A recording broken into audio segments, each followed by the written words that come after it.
కూటమి ప్రభుత్వం తీసుకొచ్చిన పాస్ పుస్తకానికి వైసీపీ హయాంలో ఇచ్చిన పాస్ పుస్తకానికి మధ్య తేడాలను గ్రామ సభలో వివరించారు మంత్రి. అనగానే తమ ప్రభుత్వం 14 భద్రతా లక్షణాలు రాజముద్రతో పాస్ పుస్తకాలు ఇస్తోందని, గత ప్రభుత్వం ఇచ్చిన పట్టాదారు పుస్తకంలో జగన్ ఫోటో తప్ప భూ యజమాని ఫోటో కూడా లేదని వివరించారు. మేము ఇస్తున్న పాస్బుక్ ఏంటండి? రాజముద్రతో. అవునా? బాగుందా?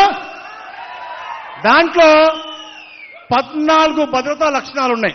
రకరకాల భద్రతా లక్షణాలు మీరు తెలుసుకోవాలి. నేను ఎందుకు చూపిస్తా ఉన్నా అంటే ఇది రాజకీయ వేదిక కాదు. మీ హక్కు, మీ చెమట ఉంది, మీ పిల్లల భవిష్యత్తు ఉంది. అప్పుడు పాస్బుక్ ఇప్పుడు పాస్బుక్ తేడా చూపించడం కోసం నేను ఈ ఫోటో కూడా తీసుకొచ్చా. 14 చెప్తున్నా ఇరు తమ్ముడు, వాళ్ళు ఎలా హరించుకోవాలో చూశారు. ఎలాగా అప్పుడు పాస్బుక్ ఇప్పుడు పాస్బుక్ ఏది బాగుందయ్యా?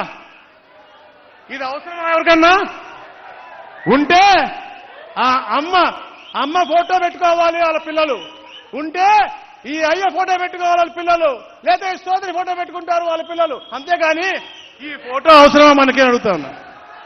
ఈ ఫోటో ఉంది, లోపల తెరిస్తే పట్టాదారు ఫోటో లేడు. అప్పుడు పాస్బుక్ చూడండి, పట్టాదారు ఫోటో లేదు.